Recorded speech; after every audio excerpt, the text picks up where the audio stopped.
கும்பராசி நேயர்களுக்கு இந்த மாசி மாதம் எப்படி இருக்க போகுது சார்? கும்பராசிக்கு தான் தி மந்த் அப்படின்னு சொல்லலாம். ஏன்னா வரவும் போகிறவங்களாம் உட்காந்துட்டு போவான் மண்டைக்குள்ளார அப்படின்னு சொல்லுவான் இல்லையா. முதல்ல முக்கியமான கிரகம்னு சொன்னால் சூரியன் வந்து உட்காந்துட்டார். சூரியன் தான் தலைமை அப்படின்னு சொல்லுவோம், பொறுப்புன்னு சொல்லுவோம். ஏகப்பட்டது என்கிட்ட எவ்வளோ பிரச்சனைகள் இருக்குது, முதல்ல அதுதான் தலையில் உட்காரும்.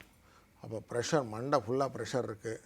எல்லாரும் பார்த்தவன எல்லாமே நம்ம நம்பிக்க முடியும், நம்ப வேண்டாமான்னு இருதலைக்குள்ளி எறும்பு போல் போட்டு மாட்டி முடித்து எவனையுமே நல்லவன் சொல்ல முடியாத ஒரு சூழ்நிலை கொண்டு வந்து எல்லோரும் நல்லவனாக இருப்பானோ அப்படிங்கிற ஒரு கேள்வியை கொடுத்து ஒரு சின்ன குழப்பத்திலே அவங்கள வைப்பாங்க. முதல்ல இந்த குரு பார்க்கக்கூடிய சூரியன் இதை தான் பண்ணுவார். செகண்டு, நமக்கு புத்தியை கொடுக்கக்கூடிய புதன் வக்கரத்தில் மாறுறாரு. புத்தியை கொடுக்கக்கூடிய புதன் வக்கரத்தில் மாறுறதுனால நிறைய அலைச்சலை கொடுப்பார், தேடலை கொடுப்பார்.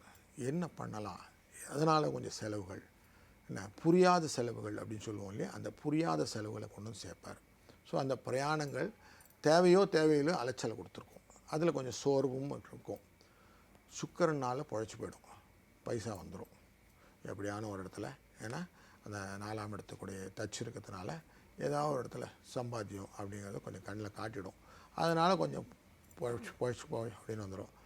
ராகுவுமே யோசிக்கும்போது நிறைய கற்பனையாக யோசித்து மாட்டிப்பேன். பழைய விஷயங்களெல்லாம் யோசிப்பான். அன்றைக்கி நான் பண்ணும்போது இப்படி இல்லை, இன்றைக்கி இப்படி இருக்குதுன்னு ஒரு கம்பேரிட்டிவ் அனாலிசிஸ் போட்டு நல்லது நடக்கிற இடத்துல விட்டுரும். அதுக்கப்புறமா அன்றைக்கி நான் பண்ணியிருக்கலாமில்னு திருப்பி 4 நாள் கழித்து யோசிக்கும். அப்போ அதுக்குள்ளே டைம் லேக் போயிடுது இல்லை. அப்போ அதனால வரக்கூடிய சிக்கல்கள் திருப்பி மனசை போட்டு வருத்தம்.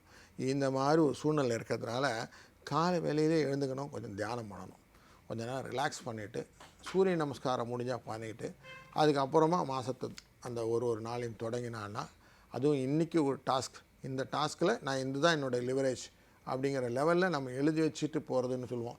ஏன்னா 5ஆம் இடம் அப்படிங்கிறதே புத்தி தான். அந்த இடத்துல தான் நம்ம உட்கார்ந்துருக்கிறாரு நமக்கு குரு பகவான். வக்கரகதியில் இருந்தாலும் அவருடைய பார்வை இங்கே ராசியில் உட்காருது. அப்போது நம்ம தெளிவாக முதல்ல எல்லாத்தையும் எழுத்துப்பூர்வமாக வச்சுக்கிட்டு நிதானித்து பண்ணாக்க சரியாக வரும்.